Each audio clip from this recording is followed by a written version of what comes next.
नमस्कार, easy home tips में आपका स्वागत है। मैं संतोष चौहान। आज फिर हमारे साथ डॉक्टर साहब जुड़े हैं, भगवान देव शर्मा जी। तो आज हम बात करेंगे आईबीएस के बारे में, जो कि एक आंतों का रोग है। आजकल जो देखा जा रहा है, ये छोटे लोगों में भी, छोटे बच्चों में भी देखा जा रहा है। तो ये आईबीएस होता क्या है और इसका इलाज क्या है, घरेलू उपाय हम क्या क्या कर सकते हैं, तो इन सब के बारे में हम डॉक्टर साहब से बात करेंगे। नमस्कार डॉक्टर साहब, हमारे चैनल पर आने के लिए आपका बहुत बहुत धन्यवाद। डॉक्टर साहब, सबसे पहले तो मैं आपसे क्वेश्चन यही करना चाहूंगी कि देखिए, आम पब्लिक को, आम लोगों को नहीं पता है कि आईबीएस आखिर होता क्या है। आंतों का रोग है, इतना तो हमें पता है, पर इसके बारे में थोड़ा सा आप बताइए कि ये आईबीएस क्या है। आईबीएस एक अंग्रेजी का शब्द है, जिसको अंग्रेजी में डिटेल इरिटेबल बाउल सिंड्रोम बोलते हैं। इसका हिंदी रूपांतरण जो होता है संग्रहणी है। संग्रहणी का रोग जो होता है एक क्रोनिक होता है, पुराना रोग होता है। इसमें जो हम भोजन लेते हैं उसका ठीक से पचाव न होना, पाचन क्रिया अनियमित हो जाना, उसके अनेक कारण होते हैं। उसकी वजह से ये रोग हो जाता है। अगर हम ठीक से नियमित अपना खान पान की व्यवस्था रखें तो होने की संभावना ही नहीं होती है। फिर भी आज के भागम भाग दौर में, जहां आदमी नियमित रूप से अपनी भोजन प्रक्रिया को ठीक से नहीं कर पाता है, तो इस रोग की उत्पत्ति हो जाती है। तो इसमें जो मतलब आंतों का जो रोग है, तो आंतों में होता क्या है? अब कैसे पता चले कि भाई हमें आईबीएस है, क्या प्रॉब्लम होने लगती है? इसके लक्षणों में हम जानते हैं, जैसे ही भोजन लेते हैं तो ठीक से पच नहीं पाता है, पेट में गैस बनने लग जाती है, फूलने लग जाता है, अपच हो जाता है, बार बार जो है शौच के लिए जाना पड़ता है। अच्छा, एक ये लक्षण है कि बार बार शौच के लिए जाना पड़ता है। ओके। हाँ, दिन में 3 बार 4 बार शौच के लिए जाना पड़ता है। अच्छा। कभी कभी ऐसा होता है कि कब्ज भी हो जाता है और पेट फूल जाता है। इसमें वो भी आईबीएस के श्रेणी में ही आता है। आईबीएस के लक्षण है। हाँ, मैं आगे बोलना चाहता हूँ कि दर्द रहता है। हाँ। ऐसा जैसे भोजन खाएंगे तो उसके बाद दर्द शुरू हो जाता है और भोजन पचने तक, पाखाना होने तक दर्द रह सकता है। धीरे धीरे दर्द होता बना रहता है। डॉक्टर साहब, हम ये जानना चाहेंगे कि ये आईबीएस आखिर होता क्यों है, इसके कारण क्या है, क्यों होता है ये? इसके अनेक कारण हो जाते हैं। आज का जो मनुष्य का जीवन शैली है वो बिजी हो गया है। तो होने से दिमाग में अनेक अस्थिरताएं पैदा हो जाती हैं, चिंताएं पैदा हो जाती हैं। एक तो इससे ही होता है। तो चिंता के कारण भी हो सकता है। चिंता के कारण जो ज्यादा स्ट्रेस लेते हैं, ज्यादा तो ज्यादा स्ट्रेस से आंतों में कैसे प्रॉब्लम हो सकती है? आंतों हमारे में मन का प्रभाव जो है पूरे शरीर पर पड़ता है, सामूहिक रूप से पूरे शरीर पर पड़ता है। आवेग जब आते हैं, उद्वेलित होते हैं आवेग, तो उसका पूरे शरीर पर सामान्य रूप से प्रभाव पड़ता है। आंतों पर अधिक पड़ता है। हमारा जो भोजन जो ठीक से नहीं पच पाता, जो हमारे अंग प्रत्यंग जो है वो भी हमारे आवेग से, हमारी चिंता से उद्वेलित हो जाते हैं। तो जो रस निकलने चाहिए वो ठीक से समुचित प्रवाहित नहीं हो पाते हैं। अच्छा। इसकी वजह से जब हमारा भोजन नहीं पच पाएगा तो हम उसको जो है निश्चित भी नहीं कर सकते।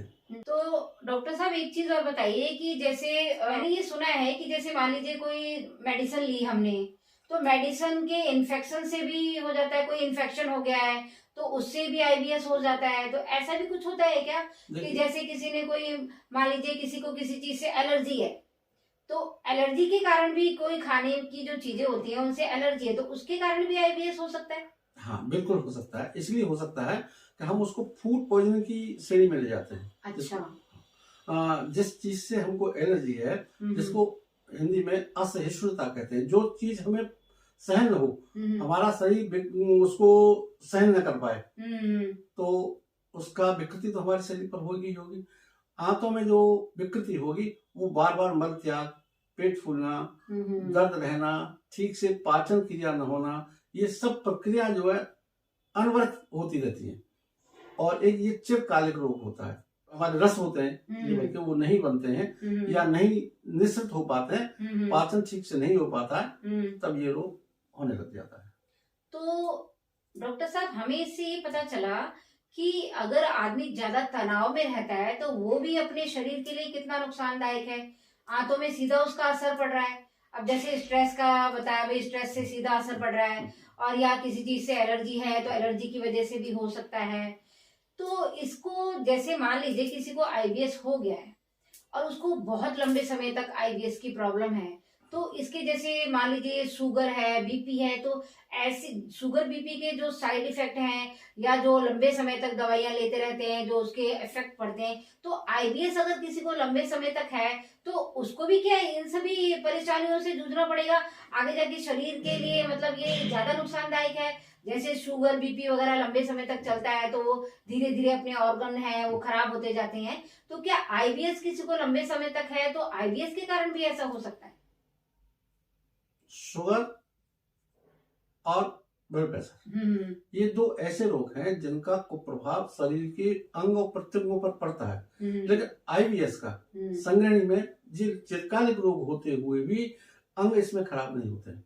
अच्छा, मतलब ऑर्गन्स हमारे खराब नहीं होंगे। जिस तरह से शुगर में किडनी खराब होने लगती है, हाइपरटेंशन में हमारी किडनी खराब होने लगती है, इस तरह का कोई हमारे अंग पर कुप्रभाव नहीं पड़ेगा। अच्छा, हाँ, इस तरह का ये रोग है कि सामान्य तौर से शारीरिक क्षमता को कम तो करता चला जाएगा। अच्छा, लेकिन इसके अंग प्रत्यंग पर कोई कुप्रभाव नहीं पड़ेगा। अच्छा, इस तरह का ये रोग है। अच्छा। तो जैसे ये लंबे समय तक रहता है तो आपका कहना है कि शरीर पे इसका जैसे शुगर बीपी वगैरह का लंबे समय तक अगर रहता है तो किडनी वगैरह पे इफेक्ट पड़ता है, तो आईबीएस का नहीं पड़ता, पर वो मानसिक तौर पे और इरिटेट सा रहेगा, कभी पेट खराब है, पेट फूल रहा है, गैस बन रही है, तो ये बस जो चीजें हैं वो हमेशा मतलब डिस्टर्ब रहेगा एक तरह से। जब शरीर जो है ठीक नहीं रहेगा तो मन भी डिस्टर्ब रहेगा हमारा। मन डिस्टर्ब रहेगा तो शरीर भी, ये दोनों एक दूसरे से जुड़े हुए हैं। जब मानसिक अवस्थाएं हमारी ठीक नहीं रहेंगी तो शरीर जो है, अंग और प्रत्यंग हमारे वो ठीक से काम नहीं कर पाएंगे। मन विद्वलित रहेगा तो शरीर भी विद्वलित रहेगा। स्वस्थ शरीर में स्वस्थ मस्तिष्क निवास करता है, इसलिए स्वस्थ मस्तिष्क होना आवश्यक है। तो डॉक्टर साहब, कुछ जिनको आईबीएस है या जैसे पेट की प्रॉब्लम रहती है, अब जैसे मान लीजिए टेस्ट करवाने जाते हैं तो टेस्ट में तो कुछ निकलता नहीं है, तो लोग मतलब पेशेंट यही सोचेगा कि भाई हमारे टेस्ट में तो कुछ निकला नहीं है, अब कैसे जाने कि आईबीएस है या नहीं। तो आयुर्वेद में क्या सिम्टम्स से पता चलता है कि आईबीएस है? कैसे पता चलता है? क्योंकि जो एलोपैथ वगैरह में है तो उसमें जैसे टेस्ट वगैरह के लिए बोलते हैं तो टेस्ट में तो कुछ आता ही नहीं है। आईबीएस के जो भी पेशेंट है उनका टेस्ट में कुछ नहीं आता है, तो क्या सिम्टम से आयुर्वेद सिम्टम से पता लगाता है कि हाँ इनको आईबीएस है? कैसे पता लगता है? हम कोई भी जांच कराते हैं, आधुनिक युग में अनेक जांचें होती हैं, रक्त का भी परीक्षण होता है और अल्ट्रासाउंड है, एक्सरे है, इसमें कुछ आता नहीं है।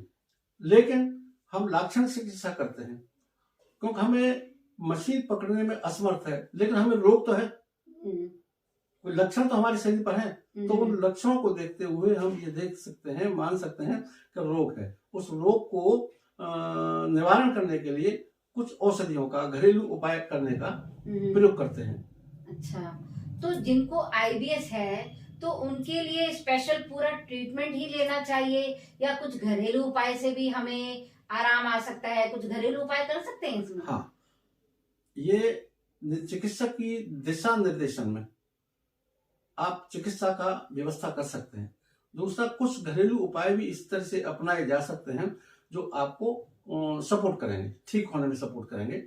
इसके साथ पथ्य भी रखना पड़ेगा। कुछ आधुनिक जो दवाएं हैं वो भी ले सकते हैं, लेकिन साथ ही हम आयुर्वेदिक दवाइयों का इस्तेमाल करें जो घर में हमारे किचन में है, उनको ले सकें तो वो सबसे अच्छा रहता है।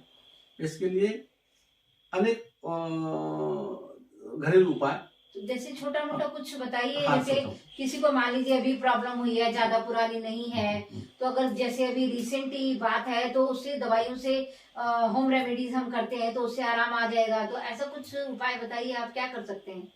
उसके लिए देखिए, आम प्रचलन में एक औषधि होती है, ईसबगोल। ईसबगोल। अच्छा, ईसबगोल की भूसी। ईसबगोल की ये एक तो आंतों में जाके लेयर बना देती है। अच्छा, हाँ, हम पानी में घोल के इसको लें। पानी में लेना है? हाँ, 10 ग्राम दोनों टाइम लें, सुबह और शाम। खाने के बाद एक या गिलास पहले पानी में, खाने के पहले भी और खाने के पश्चात भी ले सकते हैं? ले सकते हैं। अच्छा, इसको लेंगे तो ये जो है गंदे पदार्थों को पचने नहीं देगा। 2 चम्मच जो खाने वाले चम्मच होते हैं वो 2 चम्मच 2 चम्मच से पानी ज्यादा में होगा। घोलना है? 10 ग्राम 10 ग्राम 10 ग्राम 10 ग्राम से कम न लें। 5 ग्राम और 10 ग्राम ले सकते हैं, लेकिन 10 ग्राम के लिए 10 ग्राम लेना ही? 10 ग्राम लेना है। तो पानी में घोल के? पानी में घोल के तुरंत पी लें उसको। अच्छा, तुरंत? नहीं तो वो तो हाँ, फूल जाता है, फूल अगर जाता है। देर लगाएंगे तो फूल जाएगा वो। फूल जाएगा और पीने में भी ठीक नहीं लगेगा। दूसरा ये है कि आंतों में जो उसकी क्रिया होनी चाहिए वो क्रिया पानी में बाहर पानी में हो बाहर जाएगी। जाएगी। अच्छा, इसलिए उसको पी लेना चाहिए। और आंतों में ये चिपक जाता है, लेयर बना लेता है, हाँ। फिल्टर का काम करता है। अच्छा, तो जो गंदे पदार्थ हैं वो एब्जॉर्ब नहीं हो पाते, पच नहीं हो पाते, ओके, और मल में निकलता रहता है। अच्छा, अच्छा, हाँ, अच्छा, छलनी का काम करता है। अच्छा, इसबगोल। ये सब बोल जो है। तो दूसरा, शुरुआत में ही जैसे कोई लेना शुरू करता है तो शुरुआत में ही दोनों टाइम लें या एक ही टाइम से काम चल जाएगा? पहले शुरुआत में दोनों टाइम लें। कितने दिन? हफ्ते 2 हफ्ते लें। अच्छा, उसके बाद जो जब फायदा पड़ने लगे तो एक टाइम जरूर लें, निश्चित रूप से रात को जरूर लें। और कितने दिन लें इसको? ये पहले 2 हफ्ते लें, उसके बाद जो है 1 महीने तक लें लगातार। 1 मंथ? हाँ। ओके, 1 मंथ अच्छा। इसको मतलब लेना ही लेना हाँ, है। दूसरा हमारा जो त्रिफला चूर्ण है, अच्छा, हाँ, 1 चम्मच 5 ग्राम 3 ग्राम 5 ग्राम से 3 ग्राम तक इतना ले सकते हैं डेली रात को, तो गुनगुने जल के साथ लें। तो डॉक्टर साहब ये 2 चीजें दोनों एक साथ लेंगे क्या? ये इसबगोल की भूसी भी और त्रिफला भी, या एक लेना है कोई? दोनों साथ साथ ले सकते हैं। अगर ज्यादा परेशानी है तो दोनों साथ साथ ले सकते हैं। त्रिफला तो लंबे समय तक ले सकते हैं। ये वात पित्त कफ तीनों के लिए बनाया हुआ है। अच्छा, त्रिफला का मतलब होता है हरड़ बहेड़ा बहेड़ा आंवला। आंवला, 3 चीजों से मिलके जो बनता है। हरड़ जो है वायु के लिए होती है, अच्छा, पित्त के लिए आंवला होता है, अच्छा, और कफ के लिए बहेड़ा होता है। ये अच्छा, साम्य अवस्था में लेना पड़ता है। त्रिफला चूर्ण अगर लेंगे तो ये संभाग। हमारे संभाग, तीनों चीजों का संभाग होना चाहिए। हाँ, संभाग हाँ, लेंगे। मार्केट में आपको ये चीज भी देखनी है। सॉरी डॉक्टर साहब, मैंने थोड़ा रोक दिया आपको। मार्केट में आपको ये चीज भी देखनी है कि त्रिफला में ना अलग अलग तरीके का जो अनुपात है वो दिया हुआ है। तो आपको ये देखना है कि तीनों चीजें जिसमें समभाग होंगी वही त्रिफला आपको लेना है। नहीं तो आप फिर घर में बनाइए त्रिफला। तो हरड़ बहेड़ा और आंवला, क्योंकि हम तो डॉक्टर साहब हमारे घर में तो जो बनाया जाता था ना, मेरी जो सासू माँ है तो हम बनवाती थी वो तो इमाम दस्ते में कूट के, और फिर हम तो घर में ही बनाते थे उसको। ये अच्छा और है। कपड़े से छानते थे उसको। ये अच्छा है, कपड़े से छान लो, छलनी से छान लो। बारीक जितना होगा उतना अच्छा गुणप्रद होगा। आयुर्वेद का सिद्धांत है घर्षणम गुण वर्धनम। हाँ, जितना बारीक कण हो जाएंगे उतना ही उसका गुण ज्यादा बढ़ेगा, अधिक बढ़ेगा। तो मतलब घर में बनाओ या बाजार से लो, पर संभाग होनी चाहिए तीनों चीजें संभाग होनी चाहिए। तो डॉक्टर साहब एक तो इसबगोल हो गया और एक अपना ये हो गया त्रिफला हो गया। हाँ। तो इसबगोल की कितनी देर बाद त्रिफला लें, या फिर पहले त्रिफला लें बाद में इसबगोल लें? दोनों में 1 घंटे का अंतर हो जाना चाहिए। 1 घंटे का हाँ, अंतर, 1 घंटे का अंतर रखना है। शाम को ले लें इसबगोल, और अच्छा। रात को सोते समय 1 घंटे बाद त्रिफला ले लें। त्रिफला ले लें। हाँ, ये भी ठीक है कि शाम को अपना जैसे खाना वाना खाया, मान लीजिए 8 साढ़े 8 9 बजे खाना खाते हैं, तो 9 बजे के बाद आपने खाने से पहले ले लो, क्योंकि पेट भर जाएगा तो शायद इसबगोल खा लिया जाए।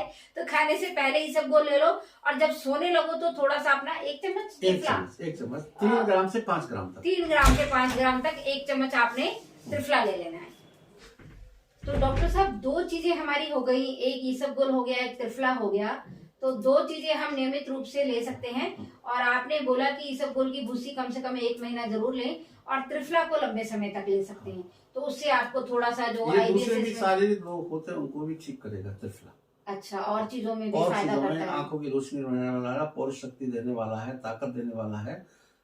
इसलिए त्रिफले को लंबे समय तक यूज करें, प्रयोग करें, करना चाहिए। ज्यादा अच्छा है। इसके साथ शास्त्रोक्त कुछ औषधियां हैं जो आम लोगों को प्रचलन में है, लेकिन उनका जो है प्रयोग नहीं कर पाते हैं। अच्छा, जैसे अग्निमुख चूर्ण है। कौन सा? अग्निमुख अग्निमुख चूर्ण। अच्छा, खाने से पहले ले ये लें, मार्केट में मिलता है? मार्केट में खूब मिलता है अग्निमुख चूर्ण। दूसरा, अच्छा, हाँ, हिंगवाष्टक चूर्ण है। हिंगवाष्टक, चूर्ण, अच्छा, लवण भास्कर चूर्ण है। अच्छा, हाँ, ये शास्त्रोक्त औषधियां हैं, घर पे भी बनाई जा सकती है। तो इनको लंबे वैसे- समय तक हाँ, ले सकते हैं। लंबे समय तक ले सकते हैं इनको। जब तक ठीक न हो, महीने 2 महीने 3 महीने लगातार लें तो इससे स्थिति ठीक रहेगी। हाँ, तो कोई भी और- मतलब एक चूर्ण कोई भी अपना नियमित रूप से इसबगोल की भूसी और एक चूर्ण कोई भी ले लो, हाँ। चाहे त्रिफला ले लो या हिंगवास्तक चूर्ण है ये ले लो, या और जो आपने जो भी नाम बताया चूर्ण के उनमें से एक चूर्ण आप ले लो, है ना। एक चूर्ण ले लो, हाँ। उसको इस्तेमाल करिए। अगर एक से आराम नहीं मिलता तो फिर दूसरा इस्तेमाल करिए। ये शास्त्रोक्त दवाइयां हैं, निरापद औषधियां हैं, इनसे कोई नुकसान नहीं होगा। होगा तो फायदा ही होगा, नुकसान नहीं होगा। नुकसान नहीं होगा। नुकसान होने का कोई प्रश्न नहीं होता, क्यों क्यों है, काष्ठौषधियां होती है इसमें। आम जो हम रसोईया में हमारा जो पदार्थ हैं जिनका हम नित्य सेवन करते हैं, उनका एक अनुपात से योग बनाया जाता है। तो ये हाँ डॉक्टर साहब, वैसे देखिए मैंने भी ये पढ़ा है अपना, क्योंकि मैं भी नेचुरोपैथी कर रही हूँ, आपको बताया था मैंने। तो मैंने भी ये पढ़ा है कि जो हमारे मसाले हैं ना, मसालों का नाम तो अंग्रेजों ने दिया, नहीं तो हमारे जो रसोई में मसाले यूज होते हैं उनको औषधि कहा जाता है, कि ये औषधि का काम करते हैं, मसाले नहीं है। मसाला हमारा हिंदी का और संस्कृत का शब्द नहीं है। हाँ जी, हाँ ये जी। अरबी, फारसी, उर्दू का शब्द हो सकता है, हाँ, लेकिन हमारा हिंदी का शब्द नहीं है, हाँ, हमारे हाँ। संस्कृत का शब्द नहीं है। हम्म, हमारे शास्त्रों में जो लिखा है, अन्वेषकों ने, हाँ जी, हाँ जो जी। निर्माता हैं आयुर्वेद हाँ। शास्त्र के, हाँ, उन्होंने केवल मसाला शब्द का, मसाले शब्द का प्रयोग नहीं है, हाँ। केवल औषधियों का प्रयोग। औषधियों का प्रयोग है। तो ये सभी जो अपने डाली जाती हैं चीजें, तो ये सब औषधि। हाँ डॉक्टर साहब, एक बात इसमें से मुझे याद आई कि आपसे मैं एक बार बात कर रही थी, तो आपने बोला था कि आपको पता है कि हींग का ही तड़का क्यों लगता है, जीरे का ही तड़का क्यों लगता है, मेथी का ही तड़का क्यों लगता है अलग अलग सब्जियों में। तो इसके बारे में भी हम आपसे डिस्कस करेंगे नेक्स्ट वीडियो में, तो ताकि सबको ठीक। पता लगे कि भाई अरबी में ही उसका अजवाइन का ही तड़का क्यों लगता है, या कड़ी वगैरह बनाते हैं मेथी का ही क्यों लगता है, रीजन क्या है इसका आयुर्वेद के हिसाब से। तो इसकी भी हम नेक्स्ट वीडियो बनाएंगे, तो हमारे साथ बने रहिएगा। बाकी ये है कि ये डॉक्टर साहब, जैसे आईबीएस कई तरीकों से होता है ना, तो आपने ये कहा कि भाई ये चीजें अगर आप लेते हो तो आपको ये सहायक हो जाएंगी, सहायक पर औषधि किसी को लंबे समय से है तो उसको ट्रीटमेंट लेना ही पड़ेगा। लेना पड़ेगा, और कुशल चिकित्सक के निर्देशन में ही लें, वो सबसे अच्छा होता है। किसी अच्छे वैद्य जी से ही आप संपर्क कीजिएगा अगर आपको लंबे समय तक है, और जो घरेलू उपाय वैद्य जी ने बताए हैं तो इनको आप अपना के देखिएगा, आपको जरूर आराम होगा। और नमस्कार डॉक्टर साहब, आपके दर्शकों हमारे को चैनल पर आने के लिए बहुत बहुत बहुत धन्यवाद। धन्यवाद, धन्यवाद। ऐसे ही जुड़े रहिएगा और हमारे जो व्यूअर्स हैं उनको जानकारी देते रहिएगा। जरूर, अवश्य। हाँ जी, नमस्कार। नमस्कार।